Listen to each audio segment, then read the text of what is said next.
गाजीपुर में केंद्रीय राज्य मंत्री बीएल वर्मा ने राष्ट्रीय वयोश्री योजना के तहत आयोजित जीवन सहायक उपकरण वितरण समारोह में हिस्सा लिया।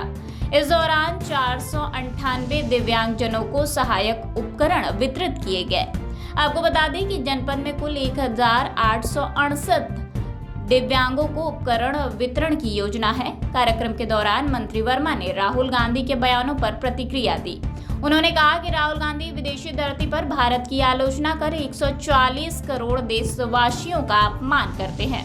उन्होंने कहा कि राहुल गांधी ऐसी बातें करते हैं जो दुश्मन देशों को अच्छी लगती हैं। राहुल गांधी द्वारा संगठन सृजन कार्यक्रम में सुनाई गई लंगड़ी घोड़ी की कहानी पर टिप्पणी करते हुए वर्मा ने कहा कि यह कहानी कांग्रेस और राहुल गांधी की स्थिति को दर्शाती है।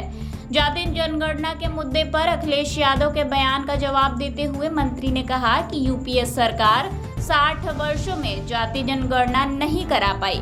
प्रधानमंत्री नरेंद्र मोदी ने पिछड़े समाज की मांग को पूरा किया है। उन्होंने कहा कि देश की जनता को सभी दल जाति जनगणना का स्वागत कर रहे हैं। इस दौरान राज्यसभा सांसद डॉक्टर संगीता बलवंत, नगर पालिका अध्यक्ष सरिता अग्रवाल, जिलाधिकारी अविनाश कुमार समेत तमाम विभागीय अधिकारी कर्मचारी भी मौजूद रहे।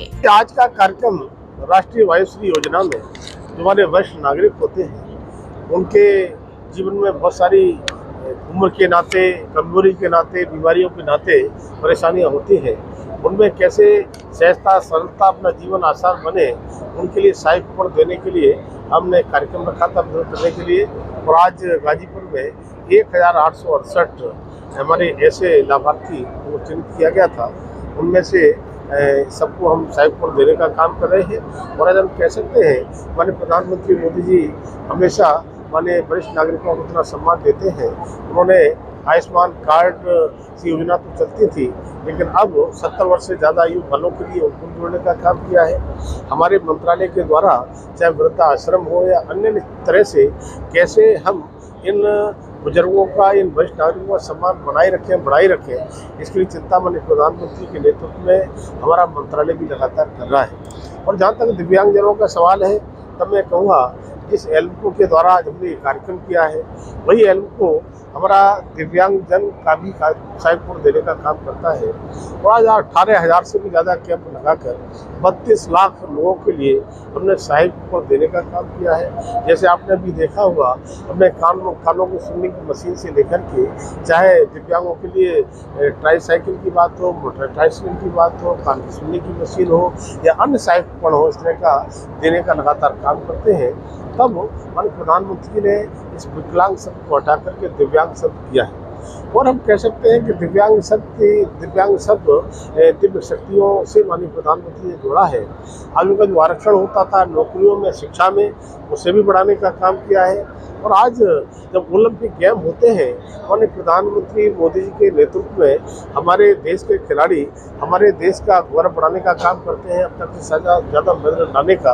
लेकिन उससे भी खुशी तब ज़्यादा होती है जब दिव्यांगों के हमारे पैरा ओलंपिक गेम होते हैं, उसमें उन मेडल की भी संख्या पीछे छूट जाती है, उस रिकॉर्ड को भी तोड़ने का काम करते हैं। खाद्य उपभोक्ता मामले के मंत्री हैं, निःशुल्क राशन इतने लंबे आबादी में दी जा रही है, ये कैसी प्रयोग है, कैसा लग रहा है, कैसे भारत विकसित भारत बनेगा? देखिए माननीय प्रधानमंत्री मोदी जी मेरे देश का कोई व्यक्ति भूखा न सोवे, इसलिए 5 किलो फ्री राशन देने का काम 80 करोड़ से ज़्यादा लोगों के लिए होता है और निर्बाध रूप से होता है।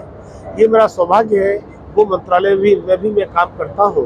और हम कह सकते हैं कि उससे पहले आपने सपा का शासन देखा होगा, उस समय राशन का कोटा किस तरह से राशन बांटता था। लेकिन आज राशन बांटने वाला व्यक्ति कोई गरीब का राशन रोक न पाते, इसकी भी चिंता करते हैं। और साथ ही साथ माननीय प्रधानमंत्री जी ने 2047 में मेरा भारत कैसे विकसित और समृद्ध भारत बने, इसकी कल्पना को लेकर वो चले हैं। और आज दुनिया के देश, विकसित देश थे, वो भी सकते में है, शोध करने को विवश है कि भारत इतनी तेजी के साथ में कैसे आगे बढ़ रहा है। अब मैं कह सकता हूँ कि 11 वर्षों में विकास के इतने काम हुए हैं जो कांग्रेस के यूपीए के शासन में 60 सालों में काम नहीं हुए, उससे ज़्यादा विकास के काम हुए हैं। चाहे आप गांव की ग्रामीण सड़कें ले लीजिए, चाहे नेशनल हाईवेज ले लीजिए, चाहे रेलवे को देख लीजिए, पक्के घर गरीबों को देख लीजिए। आज 25 करोड़ लोग ऐसे जो गरीबी के दलदल में फंसे थे 2014 के बाद, उनको 25 करोड़ लोगों के लिए गरीबी के दलदल से बाहर निकालने का काम हुआ है। तब सबका साथ, सबका विकास, सबका विश्वास, सबका प्रयास प्रधानमंत्री मोदी को कहते ही नहीं है, वो चरितार्थ करने का। मंत्री जी, इन दिनों राहुल गांधी अपने संगठन के कार्यक्रम में यह कह रहे हैं कि प्रधानमंत्री नरेंद्र मोदी जो है ट्रंप के सामने जो घुटने टेक दिए, यानी अपने को सरेंडर कर दिया। देखिए, राहुल गांधी क्या क्या बोलते हैं। राहुल गांधी हमेशा ऐसी बात बोलते हैं जो दुश्मन देशों को अच्छी लगती है, और मुझे लगता है कि ज़्यादा उन्हें पाकिस्तान से लगाव है तो पाकिस्तान में जाके चुनाव लड़ लेना चाहिए।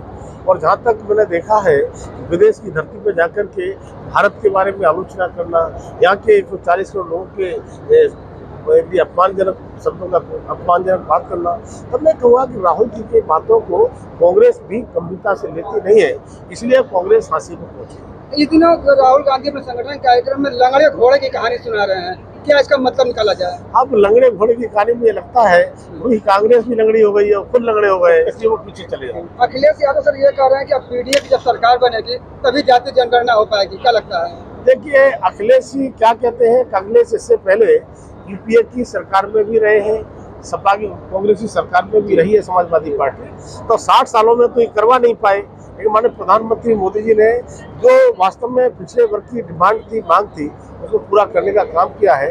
और जो काम 60 सालों में नहीं हुए, ऐसे काम माननीय मोदी जी ने किए हैं। जाति जनगणना का स्वागत पूरे ओबीसी समाज में ही नहीं, पूरे देश की जनता कर रही है और सारे धरती में।